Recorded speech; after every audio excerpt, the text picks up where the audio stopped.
குஷியா ஓகே. இருக்கீங்களா? குஷியா இருக்கேன் பிரதர். நீங்க பாபாவோட நினைவுல குஷியா இருக்கீங்களா? ம். மனசும் புத்தி வானத்துக்கும் பூமிக்கும் பறந்துட்டு இருக்கு. டபுள் குஷியில இருக்கேன்.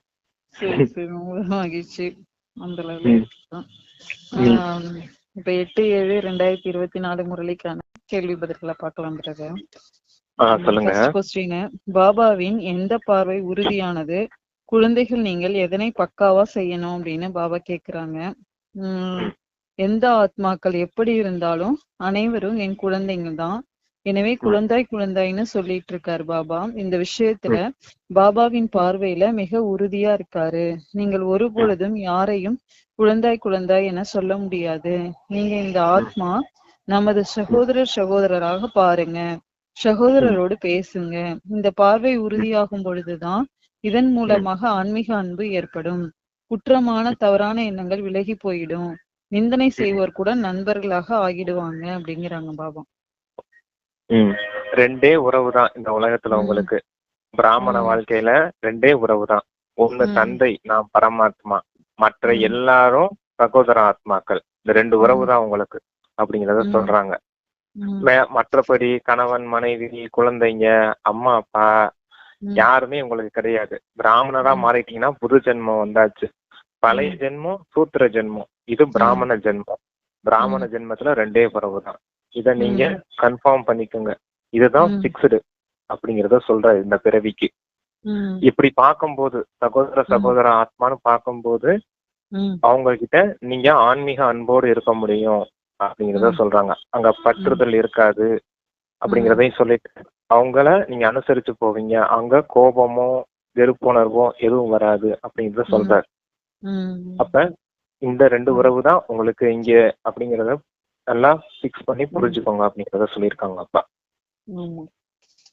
நெக்ஸ்ட், இதுதான் அடிக்கடி இப்ப ரீசெண்டாவே பாபா சொல்லிட்டு இருக்காங்க, சகோதரன் பாருங்க. ஏன்னா அந்த பார்வையில தான் குற்றம் ஏற்படுதுன்னு பாபா தெரிஞ்சுட்டுதான் அதை சொல்லிட்டு இருக்காங்க. ஆமா, நேத்து கிளாஸ் கேட்டீங்களா? அந்த பயிற்சி பண்ணி பாத்தீங்களா? பார்வைய சாந்தமாக்குறதுக்கு, அமைதியாக்குறதுக்கு, தூய்மையாக்குறதுக்கு.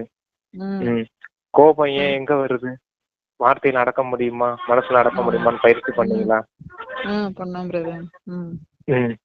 கண்கள்ல தான் அடக்க முடியும் கோபத்தை. பார்வை சாந்தி அடையட்டும்னு ஒரே கட்டளை. ஏன்னா பார்வைதான் பெரிய திருடன்.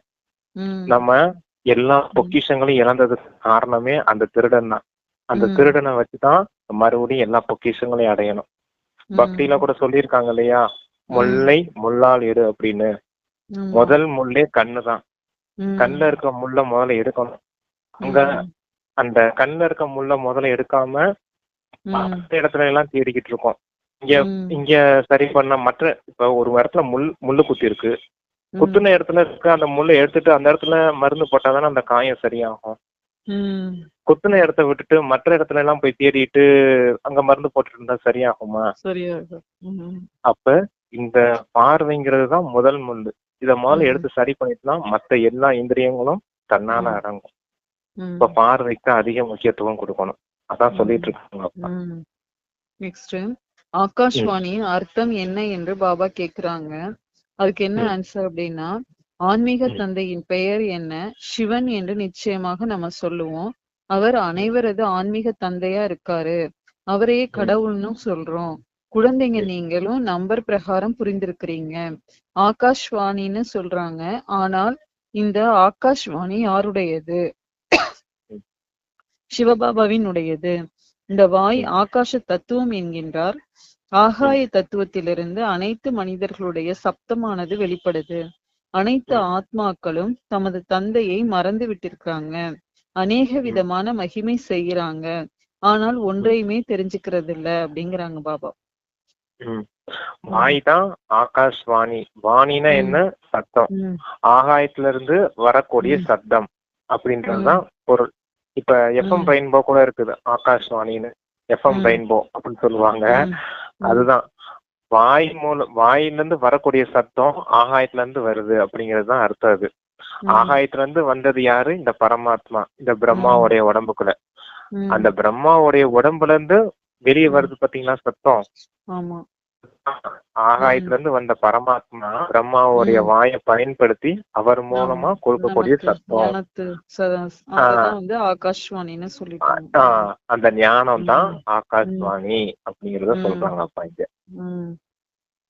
ஆமா, இது வந்து நம்ம ஆகாஷ்வாணின்னு கூட முன்னாடி நியூஸ் படிப்பாங்கல்ல பிரதர். ஆமா, அது வந்து இப்ப இந்த இது பாத்தீங்கன்னா ரேடியோவுல அந்த நியூஸ்ல இருக்கு. இந்த ஆகாஷ்வாணி சொல்லிட்டு நியூஸ் படிப்பாங்க. நியூஸ் படிப்பாங்கல்ல, அதுதான் சேனல் இருக்கு, எஃப்எம் சேனல். என்ன நம்பர்னு தெரியல. நெக்ஸ்ட் அது அந்த ஆகாயத்துல இருந்து வர்ற அந்த சப்தம், அதுதான் வந்து ஆகாஷ்வாணி அப்படிங்கிறது. ஆகாயத்துல இருந்து வர்றது பரமாத்மா பிரம்மாவுடைய வாயை பயன்படுத்தி வெளியே கொடுத்த அந்த சத்தம், ஞானத்தின் சத்தம், அதுதான் வாணி. நம்ம கூட அவ்வியத்த வாணின்னு தானே சொல்றோம். அவ்வியத்தம் வாணி அப்படின்னு தான் சொல்லுவோம். சாக்கார முரளின்னு சொல்லுவோம், அவ்வியத்த வாணின்னு சொல்லுவோம். அப்ப வாணிங்கிறது சத்தம்னு அர்த்தம், ஆகாயத்துல இருந்து வந்த சத்தம். நெக்ஸ்ட் யஞ்ஞம் செய்வதனால எதுவுமே நடக்கிறது இல்ல, இதுவும் நாடகம்னு பாபா சொல்றாங்க. இதுக்கு என்ன ஆன்சர் அப்படின்னா, சுகத்துல யாருமே தந்தையை நினைவு செய்யறதே இல்ல. அனைத்து மனோ ஆசைகளும் அங்கு வந்து சத்யுகத்துல பூர்த்தி ஆகுதான். இங்கோ வந்து அநேக ஆசைகள் இருக்குது. மழை பெய்யறதுக்காக யாகம் எல்லாம் செய்யறாங்க. எப்பொழுதுமே வேள்வி செய்து கொண்டிருந்தாலும் மழை பெய்யுங்கிறதெல்லாம் கிடையாது. எங்கேயாவது வறட்சி ஏற்படத்தான் செய்யும். ஆனால் யஞ்ஞம் செய்யறதுனால எதுவுமே நடக்கிறது இல்ல. இதுவும் நாடகமாகும். என்னென்ன ஆபத்துக்கள் வர வேண்டுமோ அவை வரத்தான் செய்யும். எவ்வளவு அதிகமான மனிதர்கள் இறந்து போகிறாங்க, எவ்வளவு மிருகங்களும் இறக்குது, மனிதர்கள் எவ்வளவு துக்கம் அடைகிறாங்க. மழை நிறுத்துவதற்கு ஏதாவது வேள்வி இருக்குதா? தொடர்ந்து மழை கொட்டும் பொழுது யஞ்ஞம் செய்வார்களா? இந்த அனைத்து விஷயங்களையும் குழந்தைங்க நீங்க தெரிஞ்சிருக்கிறீங்க, மற்றவர்களுக்கு என்ன தெரியும்னு பாபா கேக்குறாங்க. தொடர்ந்து மழை பெஞ்சிச்சுன்னா எப்படி யாகம் நடத்த முடியும்? அந்த மழை வரணுங்கிறதுக்கு இல்ல, மழை வரணும்ன்றதுக்காக யாகம் செய்யறாங்க. அது உண்மைதான். ஏன்னா ஆகாய தத்துவம் வந்து மேகம் உருவாகும்னா கரியமில வாயு வேணும். கரியமில வாயு இருந்தாதான் மேகம் உருவாகும். அதுக்காக யாகம் செய்வாங்க. மேகம் உருவாகணும், அதன் மூலமா வெப்பசலனம் ஏற்பட்டு மழை உண்டாகும்ன்றது ஒரு சயின்ஸ். அதை பயன்படுத்தி இருக்காங்க, அது அப்பா சொல்றாரு. ஆனா இப்படி உருவாக்கி வாயுமண்டலத்தை, இந்த வேள்வி உருவாக்கி மேகத்தை உருவாக்கி மழை பெய்ய வைக்க முடியும். ஆனா மழையை நிறுத்துறதுக்கு ஏதாவது யாகம் வளர்க்க முடியுமா? உங்களால எதுவும் செய்ய முடியாது இல்லையா அப்படிங்கறத சொல்றாங்க அப்பா. நெக்ஸ்ட் இது அனைவரையும் விட அதிகமாக இழிவு செய்தது நீங்கள் தான் பாபா வந்து புகார் கொடுக்கறாங்க. பெரிய அளவுல கொடுக்கறாங்க பாபா. அது என்ன அப்படின்னா, பாபா வந்து புரிய வைக்கிறாரு, மனிதர்கள் வந்து தந்தையை மகிமை செய்யறாங்க, திட்டமும் செய்யறாங்க. ஆச்சரியப்படுறது ஆச்சரியமா இருக்கு இல்லையா? பாபாவை வந்து இழிவு செய்யறது எப்போது ஆரம்பமானதுன்னு கேக்குறாங்க. எப்பொழுது இருந்துன்னா, ராவண ராஜ்யம் எப்ப ஆரம்பமானுச்சோ அப்பொழுது இருந்து ஈஸ்வரனை வந்து சர்வவியாபின்னு சொன்னதும் வந்து முக்கிய இழிவானதா இருக்குது. இதன் காரணத்தினாலதான் கீழிறங்கி வந்திருக்கிறாங்க. யார் நம்மை வந்து நிந்தனை செய்யறாங்களோ அவர்களே நமது நண்பர்களும் கூட அப்படின்னு பாடப்பட்டிருக்குதான். அனைவரையும் விட அதிகமாக இழிவு செய்தது யார் அப்படின்னா குழந்தைங்களாகி நீங்க தாங்கிறாரு பாபா. பிறகு நண்பர்களாகவும் நீங்க தான் ஆகுறீங்க. நம்ம தான் இழிவு செஞ்சிருக்கிறோம், நம்ம தான் இப்ப அவரோட நண்பராகவும் இருக்கிறோம். பொதுவாக மொத்த உலகமும் இழிவுபடுத்துது, அதிலும் நம்பர் 1 நீங்க தான். நீங்களே நண்பர்களாகவும் ஆகுறீங்க. மிகவும் அருகில் உள்ள நண்பர்கள் குழந்தைகள் என எல்லையற்ற தந்தை சொல்றாரு. என்னை குழந்தைகள் நீங்களே நிந்தனை செஞ்சீங்க, நீங்களே அபகாரிகளாகவும் ஆகுறீங்க. நாடகம் எவ்வாறு அமைஞ்சிருக்குது? இவை எல்லாமே விஷார் சாகர் மந்தன் வந்து செய்ய வேண்டிய விஷயங்களா இருக்குது. விஷார் சாகர் மந்தன் என்பதற்கு எத்தனை அர்த்தங்கள் இருக்குது, யாருமே புரிஞ்சுக்கிறதே இல்ல. இப்ப குழந்தைங்க நீங்க படித்து உபகாரம் செய்யறீங்கன்னு பாபா சொல்றாங்க. யதா யதாகின்னு பாடப்பட்டிருக்கு, பாரதத்தோட விஷயமா இருக்கு. விளையாட்ட பாருங்க எப்படி இருக்குது. சிவ ஜெயந்தி அதாவது சிவராத்திரி கொண்டாடுறீங்க. உண்மையில அவதாரம் என்பது ஒன்றுதான். அந்த அவதாரத்தை கூட கல்லு முள்ளெல்லாம் சொல்லிட்டீங்க அப்படின்னு கீதா உபன்யாசம் செய்யறவங்க கூட ஸ்லோகங்கள்லாம் வாசிக்கிறாங்க. ஆனால் அதன் பொருள் எங்களுக்கு தெரியாதுன்னு சொல்றாங்க அப்படிங்கிறாங்க பாபா. இந்த டிராமா பாயிண்ட்டுக்கு தான் அப்பா சொல்றாரு. இப்படி என்னன்னா, அப்பாவை நீங்க சர்வ வியாபின்னு சொல்லி அரை கல்பமா இப்படி இழிவுபடுத்தி நிந்தனை செய்தே வந்திருக்கீங்க. அப்ப அதுக்கெல்லாம் கணக்கு இருக்குதுன்னு ஒரு பக்கம் சொல்றாரு. கூடவே இது டிராமால பிக்ஸ் ஆயிருக்குது, உங்க மேல எந்த தப்பு இல்லைன்னு இன்னொரு வார்த்தையும் சொல்லுவாரு. ஒண்ணு கணக்கு இருக்குதுன்னு சொல்லுவாரு, இன்னொன்னு சொல்லுவாரு இது டிராமால அப்படித்தான் பிக்ஸ் ஆயிருக்குது, அதனால நீங்க வருத்தப்படாதீங்க, இப்ப நினைவுல மட்டும் இருங்க அப்படிங்கறத சொல்லுவாரு. எதுக்காக இத அப்பா சொல்றாரு அப்படின்னா, என்னைய நீங்க நிந்தனைப்படுத்துனீங்க, நான் இப்போ உங்களுக்கு உபகாரம் செய்யறேன் இல்லையா, அரை கல்பமா நீங்க நிந்தனை பண்ணீங்க, நிந்தனை செஞ்ச அபகாரம் செஞ்சீங்க எனக்கு, இப்ப நான் உங்களுக்கு உபகாரம் செய்யறேன் இல்லையா, ஞானத்தை கொடுத்து மனிதர்ல இருந்து உங்களை நான் தேவதையா மாத்துறேன் இல்லையா, அதே போல இப்ப உங்களை எல்லாரும் நிந்தனை செய்யறாங்க இல்லையா, இப்ப நம்மள எல்லாரும் நிந்தனை செய்யறாங்க இல்லையா, நீங்க அப்படி இருக்கீங்க இப்படி இருக்கீங்க, அந்த குறை இருக்கு இந்த குறை இருக்கு, நம்ம நிந்தனை செய்யறாங்க இல்லையா, நிந்தனை செய்தாலும் இப்ப நீங்களும் அவங்களுக்கு உபகாரம் செய்யுங்க, அதுவும் டிராமால பிக்ஸ் ஆயிருக்கு அப்படிங்கறத சொல்றாரு.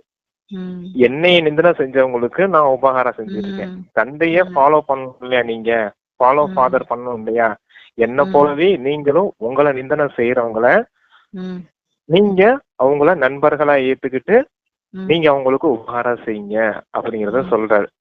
அபகாரம் செய்தவர்களுக்கும் உபகாரம் செய்யணும் அப்படிங்கறது தான் இந்த விஷயத்த சொல்லிட்டு இருக்காங்க அப்பா.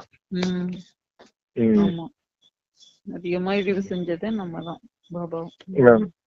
நிந்தனை செஞ்ச அதை மட்டும் பிடிச்சுக்க கூடாது, டிராமான்னு ஒரு வார்த்தை சொல்றாரு பாருங்க, டிராமால அது பிக்ஸ் ஆயிருக்கு, நீங்க நிந்தனை செஞ்சிருக்கீங்க, டிராமா அப்படித்தான் உருவாகி இருக்கு, அது அப்படித்தான் பிக்ஸ் ஆயிருக்குது, அதே போல நான் உங்களுக்கு உபகாரம் செய்யறது மாதிரி நீங்களும் உங்களை நிந்தனை செய்யறவங்களுக்கு உபகாரம் செய்யுங்க அப்படிங்கறத சொல்றேன், என்னைய நீங்க ஃபாலோ பண்ணுங்க அப்படிங்கறத சொல்றாங்க.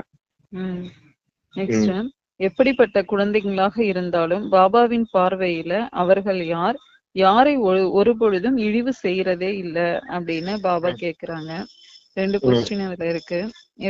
அதுக்கு என்ன ஆன்சர் அப்படின்னா, நீங்க தான் அன்பிலும் மிக அன்பான குழந்தைங்க, யாரோடு பேசினாலும் குழந்தாய் என்றே சொல்லுவாரு. பாபாவுக்கு இந்த ஒரு பார்வை மிகவும் உறுதியாயிருச்சு. அனைத்து ஆத்மாக்களும் எனது குழந்தைகள், வாயிலிருந்து குழந்தாய் என்னும் வார்த்தை வெளிவரக்கூடிய யாரும் உங்களுடன் இருக்க முடியாது. யார் எந்த பதவி அல்லது நோக்கமுடையவர் என்பதையெல்லாம் தெரிஞ்சிருக்கிறாங்க. அனைவருமே ஆத்மாக்கள். இதுவும் கூட நாடகத்துல பதிவாயிருக்கு. எனவே எந்த விதமான மகிழ்ச்சியோ அல்லது துக்கமோ ஏற்படுறதில்ல. அனைவருமே எமது குழந்தைங்க தான். சிலரோ துப்புரவு தொழில் செய்பவர்கள் சரீரத்தை ஏற்றுள்ளனர், வேறு சிலர் வேறு சரீரத்தை எடுத்திருக்கிறாங்க. ஆனாலும் குழந்தாய் குழந்தாய்னு கூறும் பழக்கமாக ஆயிடுச்சு. பாபாவோட பார்வையில அனைவருமே ஆத்மாக்கள். அனைவரிலும் கூட ஏழைகள் மிக நன்றாக இருக்கிறாங்க. ஏன்னா நாடகத்தின் பிரகாரம் அவர்கள் மிகவும் இழிவு செய்துள்ளனர். தற்போது மீண்டும் என்னிடம் வந்திருக்கிறாங்க. இந்த லக்ஷ்மி நாராயணன் மட்டுமே ஒரு பொழுதும் இழிவு செய்யப்படல. கிருஷ்ணரை கூட மிகவும் இழிவுபடுத்தி கூறியிருக்கிறாங்க. இது கிருஷ்ணரை கூட இழிவுபடுத்திருக்காங்களாம், லக்ஷ்மி நாராயணனை இழிவுபடுத்தல. ஆச்சரியமா இருக்குது இல்லையா? கிருஷ்ணரே பெரியவர் ஆகும்போது அவரை இழிவாக பேசவில்லை. இந்த ஞானம் எவ்வளவு ஆழமானது! இந்த மாதிரி ஆழமான விஷயங்களை எவராவது புரிந்து கொள்ள முடியுமா என்ன? அதற்கு தங்கம் போன்ற பாத்திரம் புத்தி வேணும்னு சொல்றாங்க பாபா. அது நினைவு யாத்திரை மூலமா தான் நடைபெறும் அப்படிங்கிறாங்க. தங்க பாத்திரமா இருக்கணும் உங்களுக்கு, ஏன்னா தங்க பாத்திரத்துலதான் இந்த சிங்கத்தின் பாலான ஞானம் சேமிக்கப்படும் அப்படிங்கறத சொல்றாரு. கூடவே இந்த கிருஷ்ணரை எவ்வளவோ நிந்தனை செய்திருக்காங்க, இந்த லட்சுமி நாராயணன் நிந்தனை செய்யறது இல்ல. ஏன்னா அவங்க பகவான் பகவதினு சொல்லி இன்னமும் உயர்ந்த நிலையில வச்சு பூஜிக்கப்படுறாங்க அப்படிங்கறத சொல்றாரு. இது ஆச்சரியப்பட வேண்டிய விஷயமா இருக்குது இல்லையா அப்படின்னு சொல்லியிருக்காரு. கூடவே சமத்துவம் இருக்குது, பாபாவுக்கு சம்ஸ்காரம் ஆயிருக்குது, எல்லாரையும் குழந்தைகளே குழந்தைகளின்னு கூப்பிடுறது. அப்படி இருக்கிறதுனால சமத்துவமான பார்வை இருக்குது. எல்லாரும் என்னுடையவர்கள், என்னுடைய குழந்தைகள்ன்ற அந்த பாவம் தந்தைக்கு இருக்குது அப்படிங்கறத சொல்றாரு. அதே போல எந்த ஒரு வேலை செஞ்சாலும் தொழில் செஞ்சாலும் அவங்க பாபாவோட குழந்தைங்க தான். இதுல எனக்கு வேறுபாடெல்லாம் இல்லைங்கிறாங்க பாபா. அதே போல குழந்தைங்களான உங்களுக்கும் இவங்க உயர்ந்தவங்க, துப்புரவு பணியாளர் செய்யறாங்க, இவங்க தாழ்ந்தவங்க, இந்த வேலை செய்யறாங்க அப்படிங்கிற பார்வை இல்லாம எல்லாரும் சகோதர ஆத்மாக்கள், என்னுடைய சகோதரர்கள் அப்படிங்கிற இந்த ஆன்மீக அன்பு உங்களுக்கும் இருக்கணும் அப்படிங்கிற அந்த சமத்துவத்தை சொல்லிக்கிட்டு இருக்காரு. அப்ப சகோதரத்துவம் இருக்கணும், உங்களுக்கு அந்த சமத்துவம் இருக்கணும், உயர்ந்தவங்க தாழ்ந்தவங்க யாருக்கும் இங்க யாரும் சலைச்சவங்க கிடையாது, எல்லா ஆத்மாக்களும் அவங்கவுங்களுக்கான பார்ட்டு தனித்துவம் எல்லாருக்குமே இருக்குது அப்படிங்கிறத புரிய வச்சு நமக்கு சொல்லிக்கிட்டு இருக்காங்க அப்பா. நெக்ஸ்ட், எது கூட புத்தியில வர்றதே இல்ல அப்படின்னு பாபா கேக்குறாங்க. இங்கே அமர்ந்திருக்கும் போது கூட யதார்த்தமான நினைவு செய்கிறார்களா என்ன? நாம் சிறிய புள்ளியான ஆத்மாக்கள் என்பதை கூட தெரிஞ்சுக்கிறது இல்ல. நினைவை கூட புத்தி மூலம் செய்யணும். இது புத்தியில வர்றதே இல்ல. சிறிய ஆத்மா அவர் நமது தந்தையாகவும் டீச்சராகவும் இருக்கிறார் என்பது கூட புத்தியில வர்றதில்ல அப்படிங்கிறாங்க பாபா. முதல்ல நீங்க ஆத்மாவா இருக்கீங்கன்றதே புரிஞ்சுக்க முடியல உங்களால. அந்த அளவுக்கு அதான் சொன்னோம் இல்லையா, ஒண்ணு சொன்னா சட்டுன்னு புரிஞ்சுக்க தெரியாத அளவுக்கு கூட இங்க மாணவர்கள் இல்ல, குழந்தைங்க இல்ல.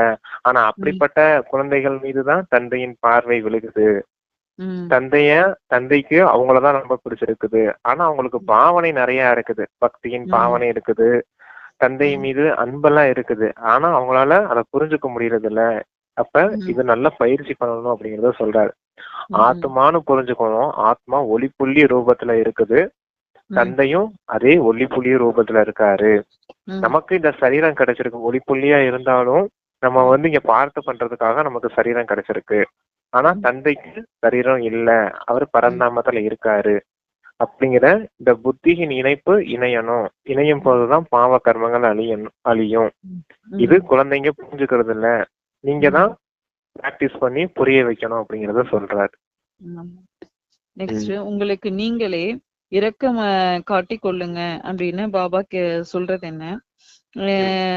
பாபா பாபான்னு சொல்றாங்க. துக்கத்தின் போது அனைவருமே நினைக்கிறாங்களாம். பகவானுடைய வாக்கியம் இல்லையா, துக்கத்துல அனைவருமே நினைக்கின்றனர், சுகத்தின் போது யாருமே நினைக்கிறது இல்ல, நினைவு செய்யறதுக்கு அவசியமே இல்ல.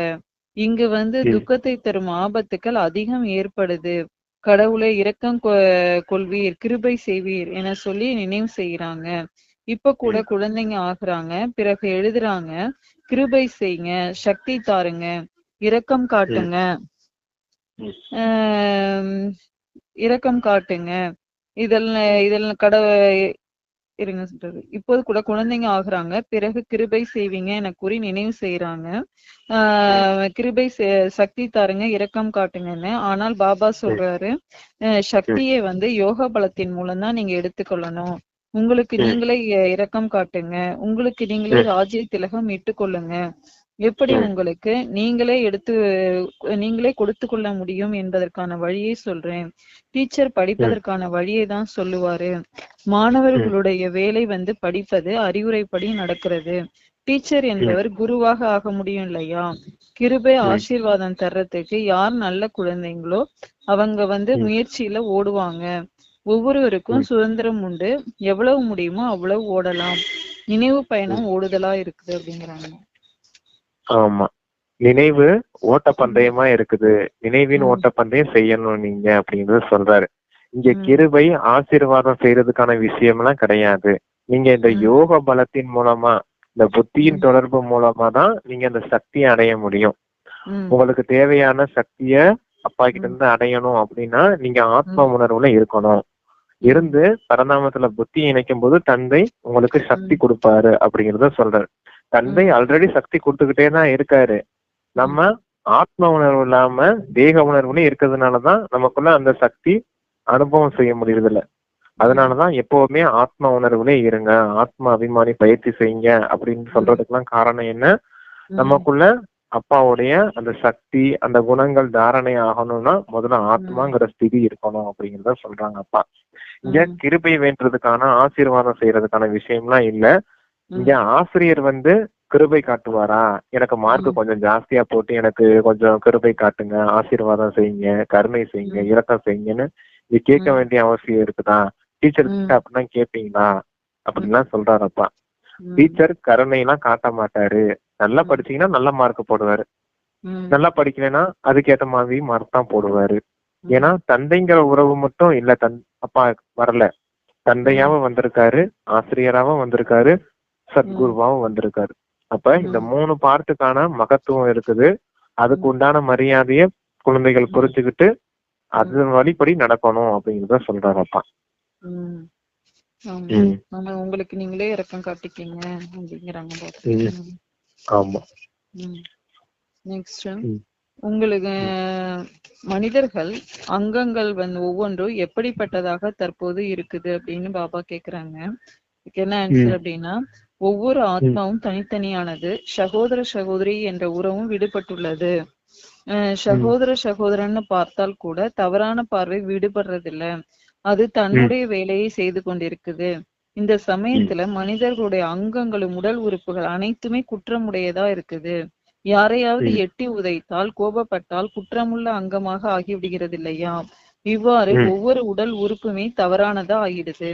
ஆனால் சத்தியுகத்திலோ எந்த உறுப்புமே தவறு செய்யாது. இங்கோ ஒவ்வொரு உறுப்பாலும் தவறான செயல்கள் செய்து கொண்டே இருக்கின்றனர். அனைத்திலும் அதிகமாக தவறு செய்யும் உறுப்பு எதுன்னா கண்கள். விகாரத்தின் ஆசை முழுமை அடைகிறதில்ல என்றால் கையை நீட்ட அடிக்க ஆரம்பித்து விடுறாங்க, கைகள் நீள ஆரம்பித்து விடுது. முதல்ல கண்கள் தான். எனவேதான் சூர்தாசினுடைய கதை கூட உள்ளது இல்லையா அப்படிங்கிறாங்க பாபா. என்னது, யாரோட கதை? சூர்தாஸ். கண்கள் அவரை பாத்துட்டாரு, ஏதோ தவறானது பாத்துட்டாருங்கிறதுக்காக அந்த கண்களையே அவர் எடுத்துட்டாராம். அதனால கண்களை அவரே எடுத்து பண்ணிட்டாராம். ஓ சரி, ஓகே. இந்த கதை பாக்கலாம். அந்த குதிரைகள் பாக்குறோம் இல்லையா, கிருஷ்ணர் 7 குதிரை கையில பிடிச்சிருப்பாரு, பின்னாடி அர்ஜுனர் உட்கார்ந்து இருப்பாரு. அந்த 7 குதிரையும் நம்ம பாத்துருக்கோம் ஏற்கனவே. இன்னொரு முறை சொல்லலாம். அப்ப இங்க கண்களை எதுக்கு உதாரணமா சொல்றாரு அப்படின்னு, இந்த 7 குதிரையும் நம்ம உடம்புல இருக்கக்கூடிய 7 அங்கங்கள். 1 மனசு, புத்தி, 2ஆச்சா.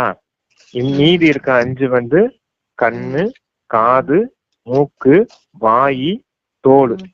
தோல் தான் இந்த கையா இருக்கட்டும் காலா இருக்கட்டும், அது தோலுன்னு தான் சொல்லணும்.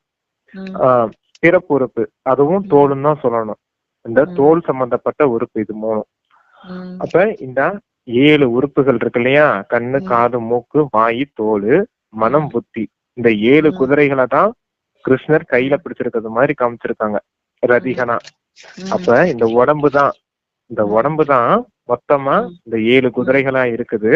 கூடவே அந்த கிருஷ்ணர் குதிரையை பிடிச்சிருக்கிறது காரணம் தந்தையோட ஸ்ரீமத்தின் அடிப்படையில அந்த குதிரையை பிடிக்கிறோம். நம்ம 7 குதிரைகளையும் நம்ம கண்ட்ரோல்ல வச்சு ரூல் பண்ற அளவுக்கு ஆற்றல் இருக்கணும் அவங்களுக்கு பேர் தான் தேகி அபிமானி அப்படின்னு சொல்லுவாரு.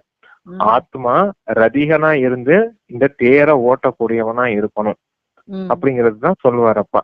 இப்ப இந்த 7 குதிரையில கடிவாளம் குறிப்பா எந்த குதிரைக்கு இருக்கணும் அப்படின்னா, இந்த கண்கள் தான் ரொம்ப குற்றமுடையதா இருக்குது. இந்த கண்களை தான் முதல் கடிவாளம் பிடிக்கணும். இந்த கண்களை மட்டும் பிடிச்சிட்டோம்னா போதும், மத்த எல்லா குதிரையும் ஆட்டோமேட்டிக்கா அடங்கும். குறிப்பா இந்த கண்ணு தான் பெரிய திருடன் நான் சொன்னேன் இல்லையா ஆரம்பத்துல. இந்த கண்ணு தான் உங்களுடைய எல்லா பாவத்துக்கும் காரணமே இந்த கண்கள் தான். முல்லை முள்ளால் இருக்கணும். இந்த கண்ணுல குத்துன முள்ளுதான் பெரிய முள்ளு. காமத்தின் முள்ளா இருக்கட்டும், கோபத்தின் முள்ளா இருக்கட்டும், எல்லாத்தையுமே காரணம் இதுதான். இந்த கண்கள்ல தான் குணம் வெளிப்படணும். கண்கள்ல தான் 7 குணம் அப்பா கொடுத்திருக்காரு இல்லையா. எல்லாத்தையுமே இந்த கண்களுக்கு மட்டும் நமக்கு கட்டளை கொடுத்துக்கிட்டே இருந்தாலே போதும், மற்ற எல்லா இந்திரியங்களும் அடங்கும். அதத்தான் அப்பா குறிப்பா சொல்றாரு, கண்களுக்கு தான் அவ்வளவு முக்கியத்துவம் இருக்குது அப்படிங்கறத சொல்லி புரிய வைக்கிறாங்க. இந்த 7 குதிரைகள்லயே முக்கியமான குதிரை இந்த கண்ணு தான் அப்படின்னு. சூர்தாஸ்ங்கிறவர் தன்னோட கண்களே எடுத்துட்டான். 2 கண்களையுமே எடுத்துட்டு, இந்த கண்கள் இருக்கவும் தானே பாபா நான் தவறுகள் செய்யறேன், இந்த கண்கள் வேண்டாம் அப்படின்னு சொல்லிட்டு எடுத்துட்டாரு. அது அதனாலதான் சூர்தாசனுடைய கதையை பாபா சொல்றாரு, உதாரணம் சொல்றாரு. ஆமா, அதனாலதான் இப்ப அந்த கண்கள்ல நீங்க இருக்க தேவையில்லை. 3ஆம் கண் அப்பா கொடுத்திருக்கேன் இல்லையா, ஆத்மாவை பார்க்கக்கூடிய கண்கள் கொடுத்திருக்கேன் இல்லையா, அந்த ஆத்மாவை பார்க்கணும். ஆமா, ஆமா. இந்த 3ஆம் கண் திறக்கும் போது இந்த கண்ணு ஆட்டோமேட்டிக்கா மூடிடும். அதுக்காக தான் அப்படி சொல்றாங்க. அப்படி கதை அப்படி ஸ்தூலமா பக்தின்னு எழுதியிருக்காங்க. இங்க ஞானத்துல உண்மையான விஷயம் இல்லையா?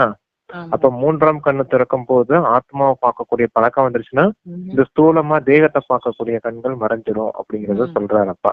அதான் ஆரம்பத்துல சொன்னார் இல்லையா, நான் குழந்தைகளேன்னு பாக்குறேன் இல்லையா, அந்த பழக்கம் எனக்கு ஆயிடுச்சு அப்படின்னு. அதே போல சகோதர ஆத்மான்னு பார்க்கக்கூடிய பார்வை வந்துடும். அதுக்குதான் சொல்றாரு அப்பா. எப்ப அந்த பார்வை மாறிடுச்சனோ அப்ப உலக மாற்றம் ஏற்படும். திருஷ்டி எப்ப மாறுச்சோ அப்ப உலக மாற்றம் ஏற்பட்டுரும். சிருஷ்டி உண்டாகும். திருஷ்டி மூலமா தான் சிருஷ்டி உண்டாகும். யார் நிறைய படித்திருக்கிறாங்க, யார் படிக்கவில்லை அப்படின்னு பாபா கேக்குறாங்க. அதுக்கு என்ன ஆன்சர் அப்படின்னா, சிவபாபாவோ எவ்வித சாஸ்திரம் எல்லாம் படிக்கிறது இல்ல. இந்த ரதம் பிரம்ம பாபா நிறைய படிச்சிருக்காரு. சிவபாபாவும் ஞானத்தின் கடல்னு சொல்லப்படுறாரு. சிவபாபா எவ்வித புத்தகங்களையும் படிக்கிறது இல்ல என்பதை நீங்க தெரிஞ்சிருக்கிறீங்க. நானும் ஞானம் நிறைந்தவன், விதை ரூபமானவன், இந்த சிருஷ்டி படைப்பு எனும் மரத்தின் விதையான தந்தை, என்னுடைய வசிக்கும் இடம் மூலவதனம் என்பதை பாபா புரிய வைக்கிறாரு. அதான் பிரம்மா பாபா நிறைய சாஸ்திரங்கள்லாம் படிச்சிருக்காரு, நிறைய புத்தகம் அது இதெல்லாம் படிச்சிருக்காரு, புத்தில நிறைய ஏற்றி வச்சிருக்காரு. ஏன்னா இதெல்லாம் படிச்சு அவர் புத்தில ஏற்றி வச்சிருக்காரு. ஆனா சிவபாபா எந்த புத்தகத்தையும் சாஸ்திரத்தையும் எதையும் படிக்க தேவையில்லை. அவருக்கு இயல்பாவே அந்த ஞானத்தின் சம்ஸ்காரம் இருக்குது அப்படிங்கறத சொல்றாங்க. ஏன்னா ஞான கடலா இருக்காரு. அவர் எதையும் படிக்க தேவையில்லை. அவருக்குள்ள இருக்க சம்ஸ்காரமே இங்க ஞானமா வெளிப்பட்டு இருக்குது. அதன் மூலமா தான் தந்தை பேசுறாரு, உங்களுக்கு எல்லாம் புரிய வைக்கிறாரு அப்படிங்கறத சொல்றாரு. கூடவே அவருடைய வசிக்கக்கூடிய இடம் மூலவதனமா இருக்குது. அவர் இந்த மனித சிருஷ்டியின் விதை ரூபமா இருக்காரு. விதைக்குள்ளதானே அத்தனை முழு மரமும் இருக்குது. விதைக்குள்ளதானே அந்த மரத்தின் ரகசியம் இருக்குது, முழு மரமும் இருக்குது. அது போல உங்களுடைய முழு ரகசியமும் இந்த விதைக்குள்ளேயே இருக்குது அப்படிங்கிறது சொல்றாரு. யாரை தெரியாது என்றும் யாராகவே இருக்கிறேன் என்றும் தம்மை தாமே சொல்லிப்பாங்களாம். அதுக்கு என்ன ஆன்சர் அப்படின்னா, தற்போது இந்த சரீரத்துல வீட்டிருக்காரு, நான் பரம தந்தை பரமாத்மா என்று வேறு எவருமே சொல்ல முடியாது. நல்ல புத்திசாலி யாரேனும் ஈஸ்வர் சர்வவியாபி என்று கூறினால், அப்படி என்றால் நீங்களும் கடவுளா என்று உடனே கேட்பார். நீங்கள் அல்லாஹ் இறைவனா? இருக்கவே முடியாது. ஆனால் இந்த சமயத்தில் யாரும் புத்திசாலிகள் இல்லை. அல்லாவையும் தெரியாது, அல்லாவாக இருக்கிறேன் என்று தம்மையே கூறிவர். அதையே ஆங்கிலத்தில் எங்கும் நிறைந்தவர் என்கின்றனர். அதன் பொருள் அறிந்திருந்தால் ஒரு பொழுதும் சொல்ல மாட்டாங்க அப்படிங்கிறாங்க பாபா. எல்லாம் அறிந்தவர் என்றது சொல்றாங்க. அல்லாஹ் சர்வ வியாபி கிடையாது. சர்வ வியாபி இறைவன் சர்வ வியாபி, எனக்குள்ளும் இருக்காரு உனக்குள்ளும் இருக்காரு இறைவன் அப்படின்னு சொன்னா, அப்ப நீங்க இறைவனான்னு கேட்டா அவங்க என்ன பதில் சொல்லுவாங்க? இல்ல நான் மனுஷன் தான் சொல்லுவாங்க. அவங்களை எப்படி தன்னை இறைவன் சொல்லிக்க முடியும்? தன்னை இறைவன் சொல்லிக்கிட்டா எப்படி அவங்க விகாரத்துல இருந்து விடுபட முடியும்? நான் இறைவன் எனக்கே எல்லாம் தெரியும்ன்றப்ப அகங்காரம் வந்துருச்சு இல்லையா? அப்ப இங்க அந்த சன்னியாசிகள் குருமார்கள் எல்லாம் எல்லாரும் தன்னை எப்படி நினைச்சுக்கிட்டு இருக்காங்க? எனக்குள்ள இறைவன் இருக்கான், உனக்குள்ள இறைவன் இருக்கான், இறைவன் சர்வ வியாபியா இருக்கான் அப்படின்னு சொல்றதெல்லாம் பொய்யன் ஆயிடுச்சு இல்லையா? அதத்தான் சொல்றாரு அப்பா. அப்ப கேளுங்க, நீங்க இறைவன் சர்வ வியாபினா இப்ப நீங்களும் இறைவனா அப்படிங்கறத கேளுங்க அப்படிங்கறத சொல்றாரு. அவங்க என்ன பதில் சொல்லுவாங்க?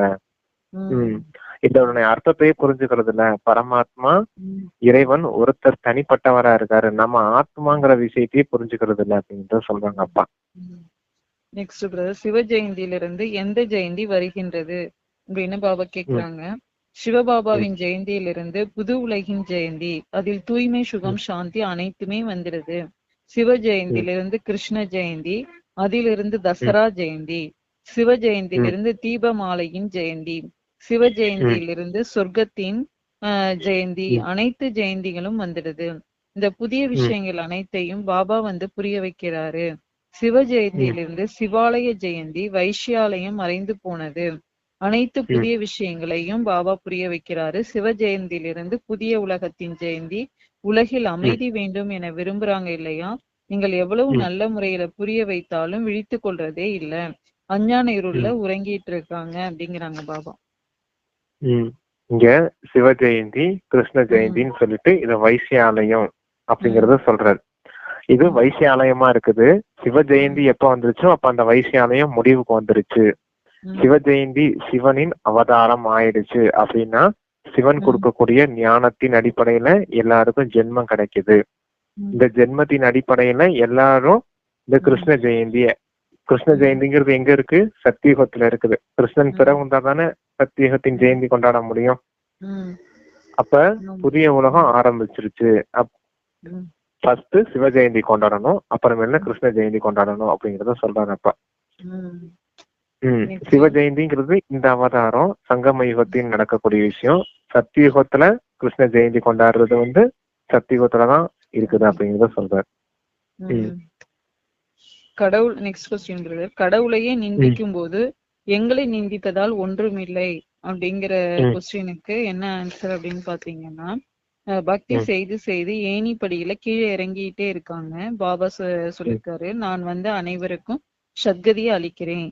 சொர்க்கம் மற்றும் நரகத்தின் ரகசியத்தை குழந்தைங்களாகி உங்களுக்கு புரிய வைக்கிறாரு. செய்தித்தாள்கள்ல நீங்கள் உங்களை நிந்தனை செய்தவர்களும் எமது நண்பர்கள் என்று அவர்களுக்கு எழுதுங்கள். உங்களையும் சத்கதி அடைய செய்வோம். எவ்வளவு நிந்திக்க வேண்டுமோ அவ்வளவு நிந்தியுங்கள். கடவுளையே நிந்திக்கிறாங்க என்றால் எம்மை நிந்திக்கிறதுனால என்னவாகும்? உங்களுக்கு கட்டாயம் சத்கதியை வழங்குவோம். விரும்பாவிட்டாலும் கூட மூக்கை பிடித்து அழைத்து செல்லுவோம்.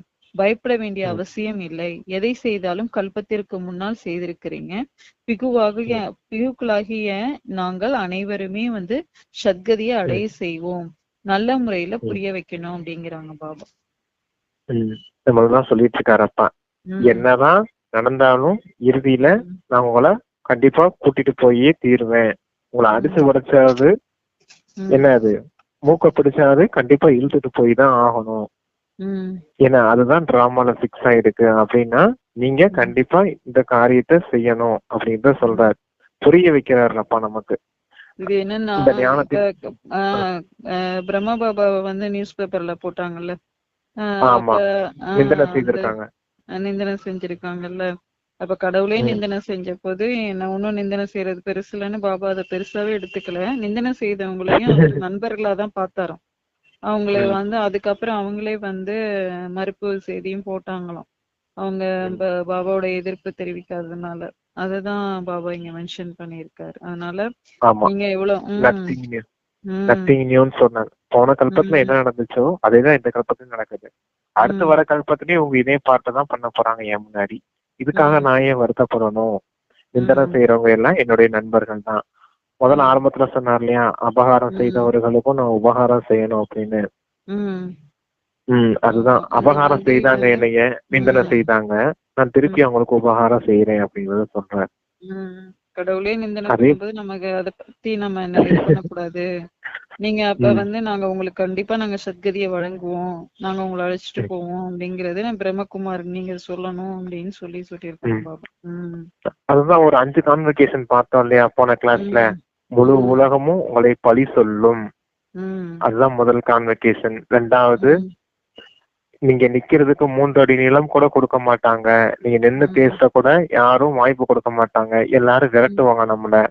ஏன்னா நீங்க சொல்ற கருத்து பிடிக்கல, நீங்க சொல்ற விஷயம் எங்களுக்கு பிடிக்கல, நாங்க இதுக்கெல்லாம் ஒத்துக்கிற மாட்டோம் அப்படின்னு சொல்லி விரட்டுவாங்க. 3வது, தினமும் முடியவில்லை அப்படிங்கறதுதான் இருக்கும். எப்பவும் இந்த போராட்டம் இருந்துகிட்டே இருக்கு இல்லையா, பாபா இந்த ஆத்மாக்களோட என்னால போராட முடியல பாபா அப்படின்னு சொல்லுவோம் இல்லையா, அது 3வது கான்வெகேஷன். 4வது, இறைவன் என்னுடைய துணைவரா இருக்காரு, இறுதி வரைக்கும் எனக்கு அவருடைய துணையை கொடுப்பார் அப்படிங்கிற இந்த நிச்சயம் இருக்கணும், அது 4வது கான்வெகேஷன். 5வது வந்து இந்த உலகம் எதெல்லாம் அசம்பவம்னு சொல்லிச்சோ, இந்த காமத்தை விட முடியாது, கோபத்தை விட முடியாது, பற்று இல்லாம இருக்க முடியாது, இந்த பேராசையெல்லாம் விட முடியாது, அகங்காரம் இல்லாம யாருமே இருக்க முடியாது, இதெல்லாம் அசம்பவம்னு சொல்லிச்சோ அது எல்லாத்தையுமே சம்பவமாகும் இந்த சங்கம யுகம் அப்படிங்கிற இந்த விஷயம், இந்த நிச்சயம். இந்த 5 கான்வெகேஷனும் பிராமணர்களுக்கு இருக்கு. இந்த 5 கான்வெகேஷனை யார் வச்சிருக்காங்களோ அவங்கதான் தேவதையா ஆக முடியும் அப்படின்றத சொன்னார் இல்லையா. அதுல இப்ப ஒண்ணு சொல்றாரப்பா, இந்த உலகம் என்னைய பழி சொல்லிச்சு, பகவானையே பழி சொல்லிச்சு, அப்புறம் என்னைய பழி சொன்னாதான் அப்படிங்கறத சொல்றாரு பிரம்ம பாபா. பாவங்கள் அதிகமாக செய்பவர்கள் எப்பொழுது வருவாங்க அப்படின்னு பாபா கேக்குறாங்க. அதுக்கு என்ன ஆன்சர் அப்படின்னா, தற்பொழுது உங்களுக்கு இந்த ஞானம் கிடைச்சிருக்குது, இதனை நீங்க கூடவே எடுத்து செல்றீங்க.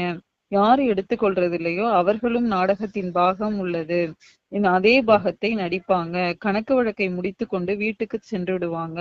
அவர்கள் சொர்க்கத்தை பார்க்க முடியாது. அனைவருமே சொர்க்கத்தை பார்ப்பார்களா என்ன? இந்த நாடகம் ஏற்கனவே அமைக்கப்பட்டிருக்குது. பாவங்கள் அதிகமாக செய்கின்றனர், எனவே அவர்களும் தாமதமாகவே வருவர். தமோ பிரதானமானவர்கள் காலம் கடந்தே வருவர். இந்த ரகசியம் கூட மிகவும் நல்ல முறையில புரிஞ்சுக்கணும் அப்படிங்கிறாங்க பாபா. அப்ப உங்களுக்கு பாருங்க, டிராமால எவ்வளவு உயர்ந்த பார்ட் இருக்கு அப்படின்னு. இங்க பரந்தாமத்துல ஆத்மாவா இருந்தீங்க, தேவதையா வந்து அரை கல்பம் வாழ்ந்திருக்கீங்க, அப்புறம் துவாபர யுகத்துல அரை கல்பம் பூஜிக்கப்படுறீங்க. இப்ப இறுதி நேரத்துல தந்தை கிட்ட பிராமண ஆத்மாவா ஜென்மம் எடுத்திருக்கீங்க. நீங்களே திரிமூர்த்தி மாறியா திரிமூர்த்தி பார்ட் பண்ணி இப்ப பரிஸ்தாவா மாற போறீங்க அப்படிங்கறத சொல்றாரு. இதெல்லாம் சொல்லிட்டு இந்த பார்ட் உங்களுக்கு மட்டும்தான் கிடைச்சிருக்கு. ஆனா அந்த துவாபர யுகத்துல இருந்து வந்த ஆத்மாக்களுக்கு எல்லாம் கணக்கு வழக்கு இருக்கு, இருந்தாலும் உங்களுக்கு இந்த சொர்க்கத்துல வர்றதுக்கான வாய்ப்பு இல்லை. இந்த சொர்க்கத்துல பார்ட் பண்ணக்கூடிய ஆல்ரவுண்ட் பார்ட்டுதாரிய நீங்க தான். இந்த விஷயத்த நல்லா புரிஞ்சுக்கோங்க. அவங்க சொர்க்கத்துக்கு வர போறதுல அவங்க சாந்தி தாமம் மட்டும்தான் போவாங்க. அப்ப இந்த சொர்க்கத்துக்கு போகணும்னா அந்த தெய்வீக குணங்களின் தாரணை உங்களுக்குள்ளதான் இருக்கணும் அப்படிங்கறத சொல்லி புரிய வச்சு, இப்ப அந்த குணங்களை தாரணை செய்யறதுக்கான முயற்சி செய்யுங்க அப்படிங்கறத சொல்றாரப்பா. நெக்ஸ்ட், யாருக்கு கூட கிரகச்சாரம் பிடித்து கொள்ளுது அப்படின்னு பாபா கேக்குறாங்க. நல்ல நல்ல மகாரதிகளுக்கும் கிரகச்சாரம் பிடித்து கொண்டால் உடன் கோபம் வந்துடுது. பிறகு கடிதம் கூட எழுதுறதே இல்ல. அவர்களுக்கு முரளி அனுப்புவதை நிறுத்திவிடுன்னு பாபாவும் சொல்லிடுறாரு. இப்படிப்பட்டவங்களுக்கு பாபாவின் கஜானாவை வழங்குவதில் என்ன லாபம்? யாருக்காவது பிறகு கண் திறந்தால் தவறு ஏற்பட்டு விட்டது பாபா என்கின்றனர். வேறு சிலரோ ஒரு பொருட்டாகவே எடுத்துக்கொள்றதே இல்லை. இவ்வளவு தவறினை செய்யக்கூடாது. பாபாவினை நினைவு செய்யாதவர்களும் அநேகர் இருக்காங்க. மேலும் தன்னை போன்று பிறரையும் ஆக்குவதில்லை. இல்லையெனில் பாபா நாங்கள் ஒவ்வொரு கணத்திலும் உங்களை நினைக்கிறோம் என எழுத வேண்டும். அநேகர் இப்படியும் இருக்கிறாங்க. அனைவரின் பெயரையும் எழுதிடுறாங்க. இன்னாருக்கு நினைவை தாருங்கள்னு எழுதுறாங்க. இது உண்மையான நினைவாகுமா? பொய் எடுபடாது. உள்ளே உள்ளம் வந்து உறுத்தி கொண்டே இருக்கும் அப்படிங்கிறாங்க பாபா. நினைவை யாரும் செய்யறது இல்லை அப்படிங்கறத சொல்றாரப்பா. நினைவு செய்தாதானே பாவ கர்மங்கள் அழியும். பாவ கர்மங்கள் அழியணும்னா முதல்ல நினைவு செய்யணும் அப்படிங்கறத சொல்றாரு. நினைவு எப்படி செய்யணும்னு உங்களுக்கு சொல்லி கொடுத்துருக்காங்க, அந்த போல நினைவு செய்யுங்க அப்படின்னு சொல்லிட்டு யாருமே நினைவு செய்யறது இல்லை. நினைவு செய்யலன்னா பாவ கர்மங்கள் அழிய போறது இல்லை, கூடவே தண்டனையும் கிடைக்கும். பாவ கர்மங்கள் அழியலைன்னா தண்டனை கிடைக்கும் இல்லையா? அதையும் செஞ்சுட்டு இப்ப மேற்கொண்டு குழந்தைங்க தவறு செய்துகிட்டே இருக்காங்க, அதுக்கும் பாவ கணக்கு ஏறுது இல்லையா? அப்ப இப்ப தந்தையின் குழந்தையாயிட்டு ஏதாவது ஒரு பாவ கர்மம் செய்தீங்கன்னா 100 மடங்கு தண்டனை இருக்கும், கிடைக்கும். அப்படிங்கிறப்ப பாவ சுமைகளை ஏற்றிக்கிட்டே போகாதீங்க. நினைவுல இருந்து பாவ கர்மங்களையும் அழிங்க. இனியும் இந்த கர்மேந்திரியங்கள் மூலமா எந்த ஒரு பாவ கர்மமும் செய்யாத அளவுக்கு நீங்க முயற்சி செய்யணும். அந்த அளவுக்கு சக்திய யோக பலத்தின் மூலமா சேமிங்க அப்படிங்கறத சொல்றாங்க. இருந்தப்ப மகாரதிகளும் கூட வந்து பாபாவுக்கு லெட்டர் போடாமலாம் இருந்திருக்காங்க. அவங்களுக்கு வந்து ஒரு அத அவங்க தவறுன்னு கூட நினைக்கிறது இல்லையா, பொருட்டா கூட எடுத்துக்கல அப்படின்னு சொல்லியிருப்பாங்க பாபா. அதுதான் இந்த கொஸ்டினுக்கான ஆன்சர். அந்த மாதிரி வந்து தன்னை மாதிரி பிறரையும் ஆக்குறது இல்ல, அவங்க சேவையில ஒழுங்கா ஈடுபடல அப்படின்னு சொல்லியிருக்காங்க. நெக்ஸ்ட், சர்வசக்திவான் இருக்கும்போது யாரை கடத்த முடியாதுன்னு பாபா கேக்குறாங்க. அது என்ன ஆன்சர்னா, துக்கத்தின் மலை விழப்பு இருக்குது. சத்யுகத்துல துக்கத்தின் பெயரே இல்ல. தற்போது ராவண ராஜ்யம், மைசூர் ராஜா கூட ராவணனை பெரிதாக செய்து தசரா கொண்டாடுகிறார். ராமரை பகவான் என்கின்றனர். ராமரின் சீதை கடத்தி விட்டதாக சொல்றாங்க. சர்வசக்திவான் இருக்கும் போது அவருடையவரை எப்படி கடத்த முடியும்? இது அனைத்தும் குருட்டு நம்பிக்கை அப்படிங்கிறது. நம்மளை எப்படி கடத்த முடியும் சொல்றாரு பாபா. இல்ல, மைசூர் மகாராஜா வந்து ராமனை இறைவனா கொண்டாடுறாராம். ராமனை இறைவனா கொண்டாடுறாரு. கூடவே சீதைகள் அவருடையவர்கள் தானே. ராமன் இறைவன்னா, அப்ப நான் சீதைய இறைவி அப்படின்னு தானே சொல்ல முடியும். இறைவனுடைய துணைவி அப்படிங்கிறப்ப இறைவனுடைய பொருளை எப்படி ராவணன் கடத்திட்டு போக முடியும்? அப்படி என்ன ஏமாறக்கூடியவரா ராமன்? கடவுள் என்ன ஏமாறக்கூடியவரா? இப்படி ஒருத்தன் அவருக்குரிய பொருளை களவாண்டு போற அளவுக்கு அப்படி ஒரு ஏமாளியா இறைவன் அப்படிங்கறத சொல்றாரு அப்பா. புரியுதா உங்களுக்கு என்ன சொல்றது? அந்த மாதிரி அந்த கான்டெக்ட்ல சொல்றாரு. இப்ப இதெல்லாம் குருட்டு நம்பிக்கை, இதெல்லாம் நம்பாதீங்க. சீதைகள் ஆத்மாக்கள் நீங்க விகார வழியில போனதுனாலதான் ராவணன் உங்களை கடத்திட்டான் அப்படின்னு சொல்லப்படுதே தவிர பக்தி மார்க்கத்துல அப்படி ஸ்தூலமான கதையா எழுதி வச்சுட்டாங்க. சீதைங்கிறது ஒரு பெண்ணு, அந்த பெண்ணை ராவணன் தன்னுடைய ஆசைக்காக தூக்கிட்டு போயிட்டான் அப்படிங்கிறது அந்த ஸ்தூல கதையை எழுதிட்டாங்க. ஆனா சூட்சும கதை, உண்மையான நிஜ கதை இந்த பரமாத்மா இப்ப இந்த ஆத்ம சீதைகளுக்கும் சொல்லி புரிய வச்சிட்டு இருக்காரு. நீங்க விகார வழியில போனது மட்டும்தான் ராவணன் உங்களை கடத்திட்டு போயிட்டான் அப்படின்னு சொல்லப்படுது அப்படின்னு சொல்றாங்க. நெக்ஸ்ட் எது மிகப்பெரிய பொய்யா இருக்கு அப்படிங்கிறாங்க பாபா. இச்சமயத்துல 5 விகாரங்களின் அழுக்கு இருக்கு, பிறகு பகவான் சர்வ வியாபின்னு சொல்றது மிகப்பெரிய பொய்யாகும். எனவேதான் பாபா சொல்றாரு, யதா யதாஹி, நான் உண்மையான கண்டம் மற்றும் உண்மையான தர்மத்தை ஸ்தாபிக்கிறேன். உண்மையான கண்டம் என்று சத்யுகம், பொய்யான கண்டம் என கலியுகமும் சொல்லப்படுது. தற்போது பாபா பொய்யான கண்டத்தை சத்திய கண்டமாக மாத்துறாரு. ஆமா, இந்த கலியுகம் பொய்யான கண்டமா இருக்குது, அது சத்தியகம் உண்மையான கண்டமா இருக்குது. பேர்லயே தெரியுது பாத்தீங்களா, சத்தியமான உலகம், சத்திய யுகம். சத்தியம்னா என்ன? உண்மை. அந்த உண்மையான கண்டத்தை தந்தை ஸ்தாபனை செய்யறேன். இது ராவணனுடைய கண்டமா இருக்குது, மொத்தமா பொய்யானதா இருக்குது. அத கூட சொன்னார் இல்லையா, ஜூட்டி மாயா ஜூட்டி காயா ஜூட்டி சம்சார் அப்படின்னு சொல்லுவார். பொய்யான உலகம், பொய்யான மாயை, பொய்யான உடல்கள், மொத்தமா எல்லாமே பொய்யா இருக்கு கலியுகத்துல. இது எல்லாமே உங்களுக்கு சத்தியுகத்துல கிடைக்க போகுது, உண்மையானதா அப்படிங்கறத சொல்றாரு. ஏன் இது பொய்யானதா இருக்குது அப்படின்னா, மாயையால ஆன உலகமா இருக்குது அப்படிங்கறத புரிய வைக்கிறார். தேகம், தேக உறவுகள், தேக பொருட்கள், தேக உலகத்தின் விஷயங்கள், அதான் சொல்லுவார் இல்லையா, வஸ்து, வைபவம், ஆடம்பரம், அந்த சொல்லுவாங்க இல்லையா. அதத்தான் சொல்றாரு அப்பா. அப்படி இது இப்படி பொய்யானதா இருக்குது, அது உண்மையானதா இருக்குது அப்படிங்கறத சொல்றாங்க. அப்பா இந்த சத்திய கண்டத்தை ஸ்தாபனை செய்யறேன் அப்படின்னு. நெக்ஸ்ட் பிரதர், நாம் யார் என்று புரிந்து சேவை செய்தால் அநேகருடைய விருப்பங்களும் பூர்த்தி ஆகும்னு பாபா கேக்குறாங்க. எப்படி தந்தை சேவைக்காக வதனத்திலிருந்து கீழே வர்றாரோ அதே போல நாமும் சேவையின் பொருட்டு வதனத்திலிருந்து வந்திருக்கிறோம். இவ்வாறு அனுபவம் செஞ்சு சேவை செஞ்சீங்கன்னா எப்பொழுதும் நியாரா விலகியும் தந்தைக்கு சமமாக பிரியமானவரமா ஆயிடுவீங்க. மேலிருந்து கீழே வருவது என்றால் அவதாரமாக ஆகி அவதரித்து சேவை செய்வது. அவதாரம் வர வேண்டும், மேலும் எங்களை கூட அழைத்து செல்லணும் என்றே எல்லோரும் விரும்புறாங்க. எனவே உண்மையான அவதாரம் நீங்க தான். ஏன்னா அனைவரையும் முக்தி தாமத்திற்கு அழைத்து செல்லுவீங்க. அவதாரம் என்று புரிந்து சேவை செய்தீங்கன்னா அப்பொழுதுதான் சாட்சாத்கார மூர்த்தி காட்சி அளிப்பவராக ஆவீங்க. மேலும் அனைவருடைய விருப்பங்களும் பூர்த்தி ஆகும் அப்படிங்கிறாங்க பாபா. அனைவருடைய மன விருப்பங்களை பூர்த்தி செய்யக்கூடிய காட்சியளிக்கும் மூர்த்தி நீங்க தான் அப்படிங்கறத சொல்றாரு. ஏன்னா எல்லாருக்கும் பரமாத்மாவுடைய காட்சியை நீங்க தான் காட்ட முடியும். பரமாத்மா உங்களை பயன்படுத்தி தான் அந்த சாட்சாத்காரம் காமிக்கிறாரு. காட்சி அளிக்கும் மூர்த்தி நீங்க தான் அப்படிங்கறத சொல்றாங்க அப்பா. அப்ப நீங்க எப்படி இருக்கணும் அப்படிங்கறத சொல்றாரு. ஞாரா ஆறு பேரா அப்படிங்கறத சொல்வாரு. அன்பானவங்களா இருக்கணும், அதே நேரம் விருப்பப்பட்டவங்களா இருக்கணும் அப்படிங்கறத சொல்றாரு. யாருக்கு அன்பானவங்களா இருக்கணும்னா தந்தைக்கு அன்பானவங்களா இருக்கணும். நான் ஆத்மா, நான் பரமாத்மா உடையவன், பரமாத்மா என்னுடையவர் அப்படிங்கிறது தான் பரமாத்மா கிட்ட அன்பா இருக்கணும். இந்த உலகத்தினிடம் இருந்து, இந்த உலகத்துல மக்கள் இந்த தேகம், தேக உறவுகள், தேக பொருட்கள்லாம் இருக்கு இல்லையா, இதுகிட்ட இருந்து நீங்க விடுபட்டு இருக்கணும். ஏன்னா அங்க தந்தை கிட்ட அன்பா இருக்கணும், இந்த உலகத்துக்கிட்ட இருந்து சாட்சியா இருக்கணும், அதுதான் விடுபட்டு இருக்கணும். சாட்சியா பற்றற்றவர்களா இருக்கணும். பற்றற்றவர்களா இருந்தீங்கன்னா தான் பரிசுத்தவா மாற முடியும்.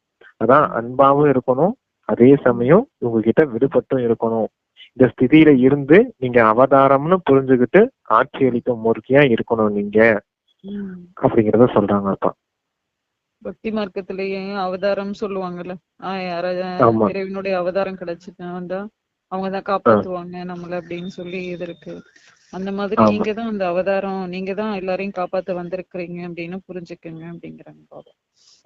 அப்ப எந்த அளவுக்கு நம்ம மேல கவனம் இருக்கணும்ன்றத பாருங்க. ஆமா. இப்படிப்பட்டவங்க நாம இப்ப உம் நம்ம தூய்மையற்றவங்களா மாறினா என்ன ஆகுறது? பாவ கர்மங்கள் செய்துகிட்டு, இன்னும் இந்த சண்டையிட்டுக்கிட்டு, காமத்துல விழுந்துகிட்டு, இந்த மாதிரி தவறுலாம் செய்துட்டு இருந்தா எப்படி காட்சியளிக்கும் மூர்த்தியா இருப்பீங்க நீங்க? உங்களை பயன்படுத்தி எப்படி தந்தை வெளிப்படுத்துவாரு? தந்தை எப்படி வெளிப்படுத்த முடியும் நம்ம தந்தைய? அப்ப அப்பா சொல்றது மாதிரி எப்ப நடந்துக்க முடியும்? இந்த ஒரு பிறவிதான் நம்ம நடந்துக்க முடியும். அப்ப இந்த ஒரு பிறவிக்காக எல்லாத்தையும் தியாகம் செய்யுங்க அப்படிங்கிறத சொல்றாரு. மொத்தமாவே தியாகம் செஞ்சிருங்க. தியாகம், தபஸ்யா, சேவை. தியாகம் இருக்க இடத்துலதான் பாக்கியம் உண்டாகும் அப்படிங்கறதெல்லாம் சொல்றாங்க இல்லையா? அதுதான் இந்த தியாகத்தை செய்யுங்க, பாக்கியம் உங்களுக்கு உண்டாகும் அப்படிங்கிறது. நமக்கு மற்றவர்கள் நல்லது செய்யாவிட்டாலும் நாம் அனைவருக்கும் என்ன செய்ய வேண்டும்னு பாபா கேக்குறாங்க. உங்களுக்கு ஒருவர் நல்லது கொடுத்தாலும் சரி, தீயது கொடுத்தாலும் சரி, நீங்கள் அனைவருக்குமே அன்பு கொடுங்க, சகயோகம் கொடுங்க, கருணை காட்டுங்க அப்படிங்கிறாங்க பாபா. என்னது சகயோகம் கொடுங்க, கருணை காட்டுங்க? அன்பு கொடுக்கணும், அன்பு கொடுக்கணும், கருணை கொடுக்கணும், இது சகயோகம் கொடுக்கணுங்கிறாங்க பாபா. மத்தவங்க நல்லது செய்யாட்டினா கூட நீங்க அவங்களுக்கு அன்பு, கருணை, சகயோகம் எல்லாம் கொடுங்க அப்படிங்கிறாங்க. ஆமா, அன்பு காட்டுங்க, கருணை கொடுங்க, சகயோகம் எதுவுமே இல்லாட்டாலும் பரவாயில்ல, உங்களுக்கு அன்பு இருக்கணும், கருணை இருக்கணும். எப்ப அன்பு எப்படி வரும் அப்படின்னா, கருணை எங்க இருக்குமோ அங்க அன்பு வரும்னு சொல்லுவார் அப்பா. கருணைனா இரக்கம், இரக்கம் தான் உண்மையான அன்பு அப்படின்னு சொல்லுவார். எல்லாரும் நம்ம கஷ்டப்படுறாங்கன்னு பார்த்து ஒரு இறக்கம் வருது இல்லையா? இவங்களுக்கு நம்ம எப்படியாவது நல்லது செய்யணும், உதவி செய்யணும் அப்படின்னு. ஸ்தூல உதவி செய்யறது இல்ல, சூட்சமமா உதவி செய்யறது. அவங்க அசாந்தியில இருக்காங்க அப்படின்னா நம்ம சாந்தி கொடுக்கணும். அவங்க அவங்க யாரும் ஒரு ஆதரவு இல்லாம இருக்காங்க, நம்ம ஒரு ஆதரவா அரவணைப்பா நம்ம பேசணும் அப்படிங்கறதெல்லாம் தெரியுது இல்லையா? அதுதான் அன்பு காட்டுறது, கருணை காட்டுறது அப்படிங்கறத சொல்றாங்க. கூடவே ஒத்துழைப்பு கொடுக்கணும். சகயோகம்னா என்ன? உதவி செய்யணும். உதவி செய்யறதுக்கு பேர் தான் ஒத்துழைப்பு. ஒத்துழைச்சு போறது, அனுசரிச்சு போறது, அதுதான் அப்பா அப்படி சொல்றாரு. நம்ம பக்தியில கூட சொல்லுவாங்க பாத்திருக்கீங்களாப்பா, ஈவு இரக்கம் அப்படின்னு. ஈவுனா என்ன? ஈவுனா என்ன? ஈவுனா இது கருணைதான். இல்ல, ஈவுனா ஈவுனா உதவி செய்யறது. ஈவுனா உதவி செய்யறதுதான் ஈவு. அதுதான் அப்பா அந்த சகயோகம், ஒத்துழைப்புன்னு சொல்றது உதவி செய்யறது. அதுதான் ஈவுன்னு சொல்றது. இரக்கம்ன்றது இரக்க பாவனையோட இருக்குது. அன்பு, கருணை சொன்னார் இல்லையா? அதுதான் இரக்கம். இது எல்லாமே பக்தியிலேயே சொல்லியிருக்காங்க. அப்பா அது வெறும் அங்க நாலேஜ் மட்டும்தான் இருக்குது, சக்தி இல்லாம இருக்குது. ஆனா இங்க அப்பா அந்த நாலேஜையும் கொடுத்து கூடவே அந்த சக்தியும் கொடுத்து நீங்க இப்படிப்பட்டவர்களா மாறணும் அப்படிங்கறத புரிய வைக்கிறாரு அப்பா. இப்ப இன்னைக்கு முரளி கொஸ்டின் ஆன்சர் முடிஞ்சிருச்சு பிரதர். இன்னைக்கு முரளியை அப்படியே ஒரு ரிவைஸ் பாத்துரலாம். என்னென்ன சொல்லிருக்காங்க பாபா அப்படின்ட்டு. ஃபர்ஸ்ட் பாயிண்ட் பாத்தீங்கன்னா, பாபாவோட பார்வை எந்த பார்வை உறுதியா இருக்குதுன்னா, குழந்தைங்கன்னு அவர் நம்மள பாக்குறாரு. அதே மாதிரி நீங்களும் சகோதரன் அப்படிங்கிற அந்த ஆன்மீக அன்புல இருக்கணும் அப்படின்னு சொல்லியிருக்கிறாங்க. நெக்ஸ்ட் ஆகாஷ்வாணியுடைய அர்த்தம் என்ன அப்படின்னா, சிவபாபாவினுடைய வாய் தான் அகை தத்துவமா இருக்குது. அதன் மூலமா தான் நமக்கு இந்த ஞானம் கிடைச்சிருக்கு அப்படிங்கிறாங்க. யஞ்ஞம் செய்யறதுனால எதுவும் கிடையாது, யாகம் பண்றதுனாலலாம் அதனாலலாம் மழையெல்லாம் நிறுத்த முடியாது. இங்க எம்எம்ன்றது யாகத்தை தான் குறிக்குதான் அப்பா சொல்றதுல. ஓகே. இந்த யாகம் செய்யறதுனாலலாம் எந்த பலனும் இல்ல அப்படின்னு சொல்லியிருக்கிறாங்க. அப்புறம் பாத்தீங்கன்னா, அனைவரையும் விட அதிகமா இழிவு செஞ்சது நம்ம தான் பாபாவை அப்படின்னு சொல்லியிருக்கிறாங்க.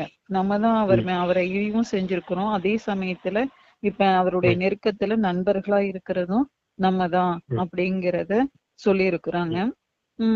எப்படிப்பட்ட குழந்தையாக இருந்தாலும் பாபாவோட பார்வையில அவங்க குழந்தைங்க தான். இப்ப எந்த மாதிரி குழந்தைங்க எந்த வேலை செஞ்சாலுமே அவருடைய குழந்தைங்க தான். அது நம்ம அதே மாதிரி கிருஷ்ணரை வந்து இழிவுபடுத்திருக்கிறாங்க, லக்ஷ்மி நாராயணனை இழிவுபடுத்தல அப்படிங்கிறத சொல்லியிருக்கிறாங்க.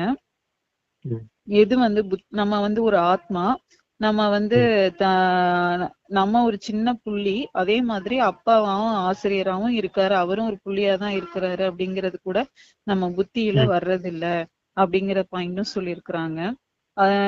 நமக்கு நாமே வந்து இரக்கம் காட்டிக்கணும். இதுல பாபா கிட்ட நம்ம இரக்கம் வேண்டதுனால எல்லாம் எதுவும் கிடையாது. யோக பலத்தின் மூலமா நம்ம வந்து நமக்கு நாமே இரக்கம் காட்டிக்கணும். இது அத வந்து நம்ம சரி பண்ணிக்கணும். அதன் மூலமா தான் நம்ம ராஜ திலகம் இட்டுக்க முடியும் அப்படின்னு சொல்லியிருக்காங்க. மனிதர்களுடைய அங்கங்கள் வந்து எல்லாமே குற்றமுடையதா இருக்குது. அதுல மிகப்பெரிய குற்றவாளியா இருக்கிறது வந்து நம்ம அங்கங்கள்ல கண்கள் தான்.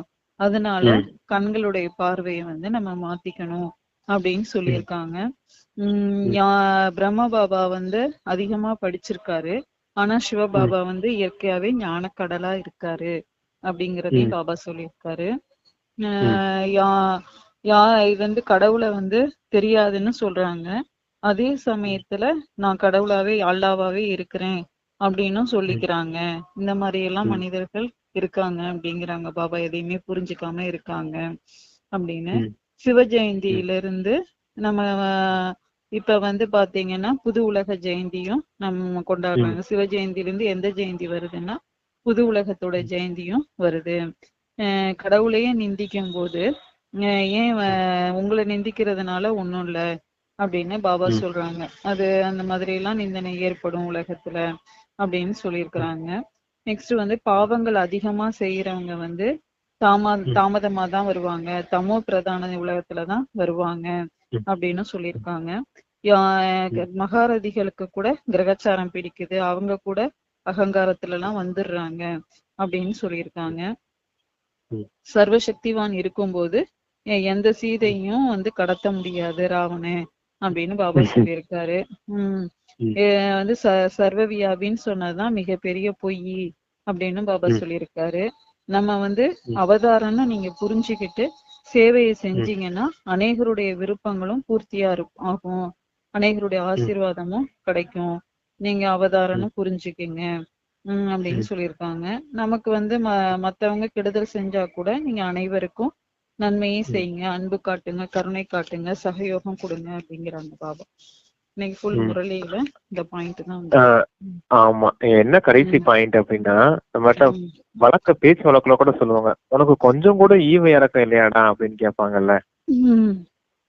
அதுதான் அப்பா சொல்றாரு, உங்களுக்கு கொஞ்சம் கூட ஈவு இறக்கம் இல்லையா, இந்த பக்தர்களை பார்த்து எவ்வளவு கஷ்டப்படுறாங்க, நீங்க எப்ப சம்பூர்ண நிலையை அடைவீங்க, சீக்கிரம் அடைஞ்சிருங்க. நீங்க எப்ப சொர்க்கத்துக்கு தகுதியுடையவரா மாறிட்டீங்களோ அவங்க அந்த நேரமே முக்திக்கு தகுதியுடையவரா ஆயிடுவாங்க. அதனால உங்க மீது கொஞ்சம் ஈவு இறக்கம் காட்டுங்க அப்படிங்கறத சொல்றாரு அப்பா.